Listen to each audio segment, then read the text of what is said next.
नमस्कार, मैं प्रभात कुमार GWPC अजमेर से। आज अप्लाइड केमिस्ट्री के इस वीडियो में हम पॉल्यूशन के अंतर्गत कुछ मुख्य वायु प्रदूषकों के बारे में स्टडी करेंगे। यूँ तो वायु में प्रदूषण का कारण बहुत सारे पदार्थ होते हैं, लेकिन उनमें से कुछ प्रमुख वायु प्रदूषकों को यानी एयर पॉल्यूटेंट्स को यहाँ पर हम डिस्कस करने जा रहे हैं। सबसे पहले यदि हम देखें तो मुख्य वायु प्रदूषकों में नाइट्रोजन के ऑक्साइड्स का स्थान आता है। नाइट्रोजन के 5 तरह के ऑक्साइड्स होते हैं और इनका निर्माण वाहनों, थर्मल पावर प्लांट और बड़ी बड़ी औद्योगिक इकाइयों से लगातार होता रहता है और ये वायु में पहुंचते रहते हैं। नाइट्रोजन के ऑक्सीकरण से नाइट्रोजन के विभिन्न प्रकार के ऑक्साइड्स बनते हैं, जैसे नाइट्रिक ऑक्साइड जो कि रंगहीन और गंधहीन होता है, या नाइट्रोजन डाइऑक्साइड जो कि लाल और तीक्ष्ण गंध वाला होता है। ये नाइट्रोजन के ऑक्साइड जब वायु में पहुंचते हैं तो वायु प्रदूषण का कारण बनते हैं। ये नाइट्रोजन के ऑक्साइड ही पानी के साथ घुलकर नाइट्रिक अम्ल का निर्माण करते हैं और ये जो नाइट्रिक अम्ल है ये एसिड रेन या अम्लीय वर्षा की घटना को जन्म देता है। इसके अतिरिक्त नाइट्रोजन के ऑक्साइड्स फोटोकेमिकल स्मोक के निर्माण में भी मदद करते हैं। स्मोक शब्द अपने आप में स्मोक और फॉग से मिलकर बना है, यानी कि जब फॉग के अंदर स्मोक घुल जाता है तो ये काफ़ी स्टेबल हो जाता है और विभिन्न प्रकार के रोगों के लिए रिस्पॉन्सिबल होता है, डिजीज़, और इसके अलावा एयर के अंदर विजिबिलिटी को भी कम करता है। हम देखते हैं आजकल सर्दियों के दिनों में बड़े शहरों में जहाँ पर कि पॉल्यूशन लेवल बहुत ज़्यादा है, वहाँ पर स्मोक की समस्या बहुत गंभीर होती जा रही है। दूसरा जो मुख्य एयर पॉल्यूटेंट है वह कार्बन मोनोऑक्साइड है, जो कि एक रंगहीन और गंधहीन गैस होती है, लेकिन यह अत्यंत विषैली गैस है और कार्बोनेशियस फ्यूल्स, कार्बन युक्त ईंधन के अपूर्ण दहन से उत्पन्न होती है। अपूर्ण दहन का अभिप्राय यह है कि जब ईंधन का दहन ऑक्सीजन की अपर्याप्त मात्रा में या वायु की अपर्याप्त मात्रा में हम कहें होता है तो कार्बन डाइऑक्साइड ना बन के कार्बन मोनोऑक्साइड का निर्माण होता है। इसके अलावा उच्च ताप पर जो कार्बन डाइऑक्साइड गैस बनती है वह पुनः कार्बन से संयुक्त होकर भी कार्बन मोनोऑक्साइड का निर्माण उद्योगों में करती है।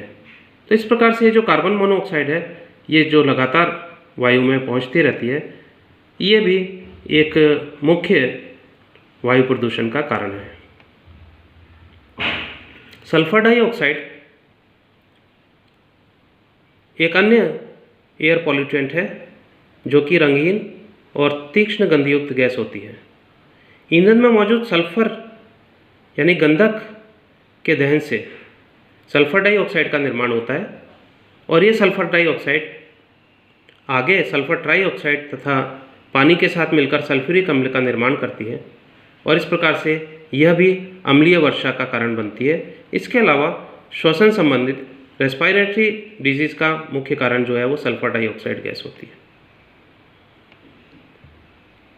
एक अन्य एयर पॉल्यूटेंट की चर्चा हम यहाँ करेंगे और वे हैं हाइड्रोकार्बन पदार्थ। क्योंकि अधिकांश ईंधन जो हम प्रयोग में लेते हैं वो कार्बन युक्त ईंधन होते हैं और इन ईंधन के दहन से लोअर हाइड्रोकार्बन जैसे मीथेन, थाइलिन, एसिटिलीन या प्रोपेन इत्यादि लगातार वायु में पहुँचते रहते हैं। इसके अलावा जो एनएरोबिक बैक्टीरिया होते हैं, अवायवीय जीवाणुओं के मेटाबॉलिक रिएक्शंस के द्वारा भी कार्बनिक पदार्थ अपघटित होते रहते हैं और लगातार ये हाइड्रोकार्बन वायु में पहुंचते रहते हैं।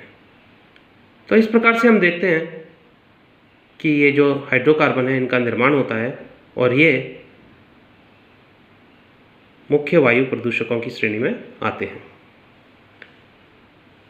एक अन्य वायु प्रदूषक जो हैं उसका जिक्र करना ज़रूरी होगा, जैसे अति सूक्ष्म कण जिन्हें हम पार्टिकुलेट मटेरियल्स कहते हैं। ये बहुत ही सूक्ष्म विभाजित सॉलिड पार्टिकल्स होते हैं जो कि ग्रेविटी से सेटल नहीं होते और लगातार हवा में सस्पेंडेड रहते हैं।